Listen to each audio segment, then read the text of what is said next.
Alright everyone, welcome back to another video of The Dimensionalist.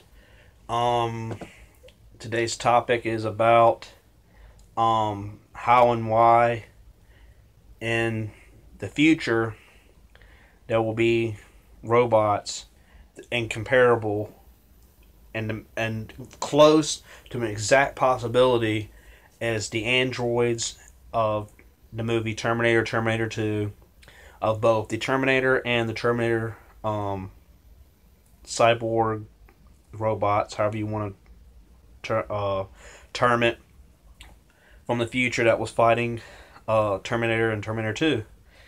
Down to, robots being able to damage and not heal themselves, to be damaged and reform themselves, like the one that had kept reforming itself and being damaged. Things we need to look at to know this is possible is first, they have robots nowadays, of course, to make one human size. Of course, the robot would be incredibly heavy to take damage. I'm talking about the one that Arnold Schwarzenegger was in Terminator 2. Take bullet shots, of course. Complete body would be made of the most strongest of element. That being whatever it need to be coated in or armored in. I would say a whole android being metallic in nature and armored with diamond on the outside, so it wouldn't be damaged physically. I would choose that element. As you notice, when Terminator was being attacked in Terminator 2, he was being damaged, but he didn't have the form to heal or to reform its matter. So there's cyborgs. I mean, robots. Robots being possible, since we have robots now, making a human one, a human shaped humanoid body, two arms, two legs, a head. Its eyes would see and interpret, its vision, and scanning the area. Robots can detect items and things. There's computers now that detect facial recognition, fingerprint scanning, things like that. Computers run through database processes, so those things can be embedded in the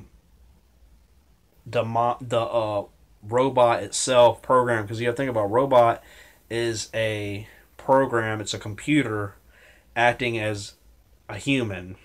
A robot is. Now you gotta know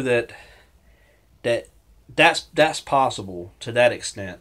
How it would interact with reality would be, for instance, Google Google Maps would make it very efficient for the robot, and a GPS, and wireless connectivity, being have a GPS on it, have a Wi-Fi connection to understand its location in Wi-Fi zones, instantly connect internet in multiple locations simultaneously.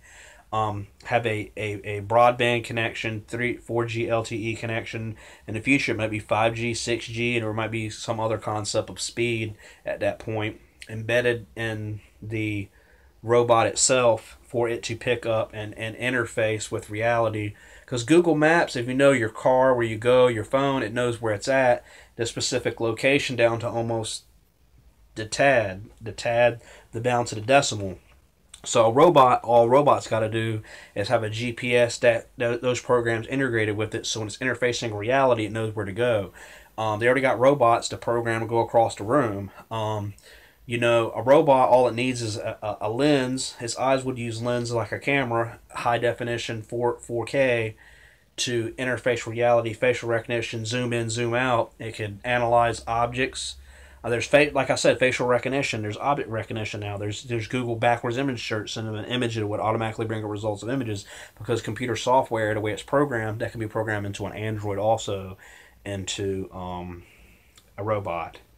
So we got it down to robots being real to the extent that they work. Okay, if they were to make one with facial recognition and stuff and integrate it with Google, it could be another step up to being real because it's GPS and where to go. If they went programmed to go across the street to this house or walk a mile, it would use its 2 feet. Of course, it would need to be very robotic and very bionic with humanoid features to make a direct step like a robot would. And of course, Terminator 2 was using a real human, but you knew he's a robot the whole time. But the exoskeleton of the robot, don't get me wrong, is the exact replica of a human. Its joints, the way it moves, its hands. That's possible. They could build a machine like that. They got plastic skeletons they can make like that. All they can do is make a simulate one in this the way it could be, and complete metal, form and shape, all joints, complete robotics, programmed to move certain ways. Its eyes could be used to have 4K recognition, 4K definition of reality. That information is sent through a computer processor. That computer processor simulate the information. And of course, someone can control this robot and send it where it goes. But the robot and the machine must know once it has something in front of it that information is currently processing through light, because you need light and lenses and its reflection of light and light back into the eyeballs like humans. So in the processor, the machine's got to know what's going on in front of it. So it would know to do something because of a particular point of where it's at on, and life using GPS, global position, global tracking, Wi-Fi, GPS, internet, and Google Maps has already mapped out the entire United States of America. And it would keep track and have an automatic upload database of its information automatically programmed into it, so no one would have to remotely control this being in whatever way. It's very possible to that extent for the being, the android, to become self to a certain extent, not necessarily feel emotions, but to act on its own, as into if but they would have to be programmed to go to a certain specific place and do specific things with its features, and it's moving its legs, its arms to grab something a specific location, to find an object and take it. That's very possible, don't get me wrong. And it move at whatever speed, hopefully the speed of running, but we haven't got that down pat of the complete trigonometry of mapping out the complete movement, wind factor, gravity, its joints, and moving, and its weight of its body, its upward torso, its head, and its positioning of the complete programming of reality, where it's at, the GPS, the however it's connected to. Of course, it needs to be linked up to the internet at all points, so it can have something to interface with when it's programmed to do certain things. Because you remember the robot in Terminator 2 was programmed to go back and save John. Now down it to being that exoskeleton with that system, with that elaborate scheme being programmed, you would need a master programmer to do something like that. In robotics, and computer science would break down and mathematics would break down the complete trajectory of how it needs to go, where it needs to go, the exact, and using its eyes and lens, but have cameras all over its body. The complete interface. See, when we don't see just in front of us. You got to understand the robot's got to understand where it's at all points. It's got its skin. It should have senses. How to know it's grabbing something. It's got sensors too. Infrared could be integrated with it. Light, flashlight, something to give it optical night vision. Night vision in itself over the 4K 1080p view of reality, and then a program, every time it comes across a certain interface of a certain object, it can be integrated back into the processor to do and interact with something it needs to do sufficiently with whatever it may come across. How it's almost exactly possible for it to happen with a robot that can take damage and rematerialize itself would also be another a master construct of a program and matter. I've discussed in my other videos, hacking matter, the theory of hacking matter. Check out the book; it's on the internet. I'm not going to go too deep into it, but of course, the hacking matter is is taking a certain specific area of matter and enclosing it and adding and removing protons, neutrons, electrons until its some atomic mass, some atomic number becomes something different and becomes a completely different form of matter. So if something was to be damaged, it could reconstruct itself, and as long as it had other matter to construct itself with. So if it had a part of its body all made to rematerialize itself, it can take the matter of the air around and construct from the air around it, which is the air. Our atmosphere itself is made of protons, neutrons, electrons. It's just less dense than other matter. It does consist of matter and objects that the robot would need to rematerialize itself. If it was to damage its arm, it could take the elements, the periodic table elements, the oxygen, if it's humidity outside, the slight oxygenation and hydrogen that's in the air to rematerialize its arm. Through hacking matter, protons, neutrons, electrons, it would grab that matter and start to solidify it. It might be a long, very long process of going through to materialize that object, but if you check out theory of hacking matter on an electron scale, on an electron scale of the nanoscale, which is smaller than the microscopic scale, you can add, remove with electron charge, add, remove protons and neutrons, and adding and removing those numbers, you could definitely.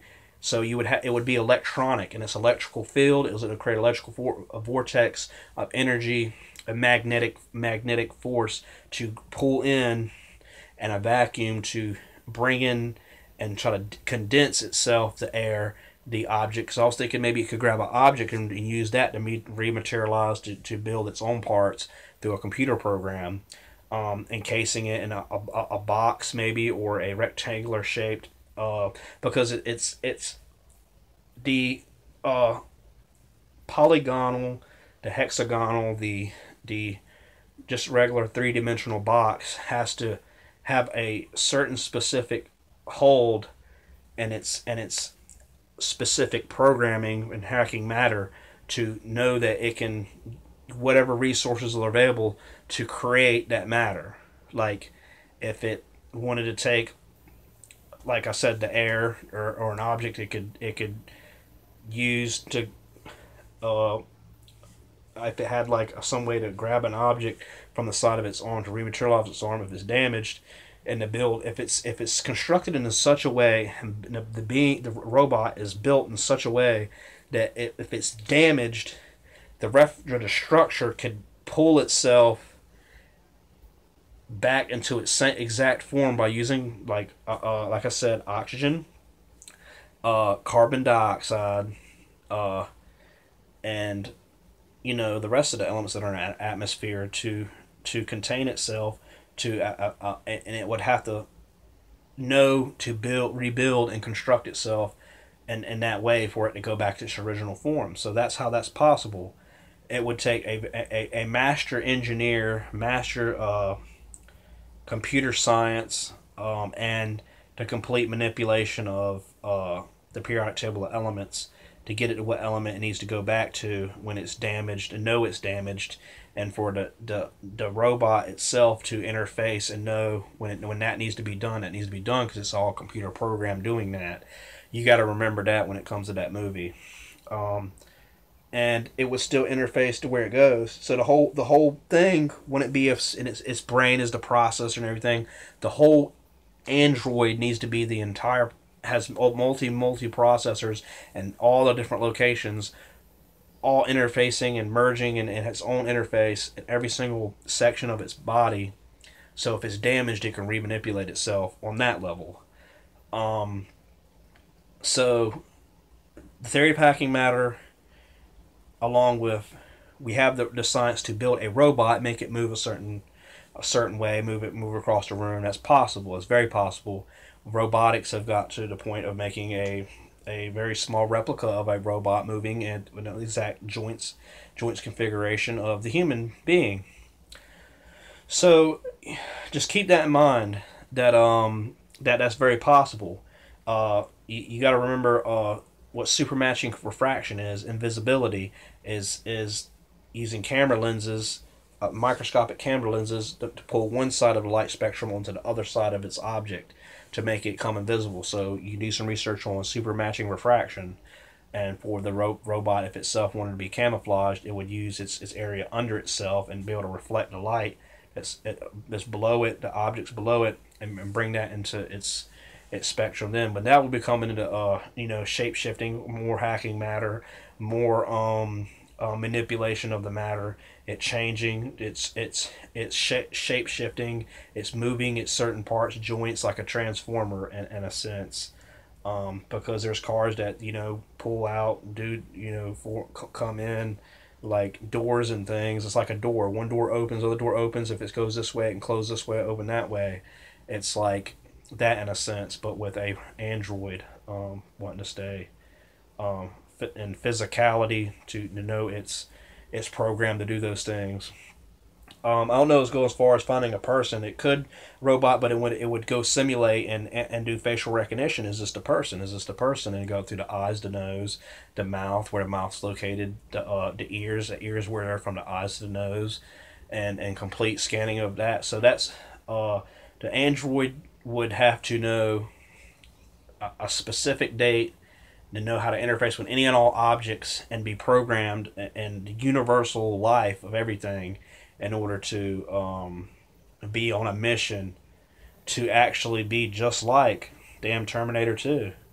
I don't know about the whole time travel thing. Maybe I'll make another video about that, but just keep that in mind, that it could be possible within the next 100, 200, 300 years to 500 to 1,000 years from now, that we could have a robot that manipulates and that can do those things with that specific amount of science. If they can make a movie of science fiction will become real. I don't care what no one says. A lot of stuff that's happened now is science fiction in the past, and everything's marvelous, nowadays with technology. Touch screens, move stuff here, voice recognition, robot voice recognition, talk to a robot, turn it off on. So you got to keep that in mind, that we're interface with sound, interface with light, interface with objects, interface with through its walking. It's got to be completely robotic. So yeah, y'all keep that in mind when it comes to robotics, computer science, and creating a program, an entity, a robotic being that can do those things. I'm going to close out the video, everyone. I hope y'all enjoyed another video of The Dimensionalist. Keep that stuff in mind. Do your research. It's very possible it could happen. It's just taking a team of scientists, team of engineers, team of mathematicians, and computer science specialists on the master level to construct a being like that. Hope y'all enjoyed the video. Thank you. Peace.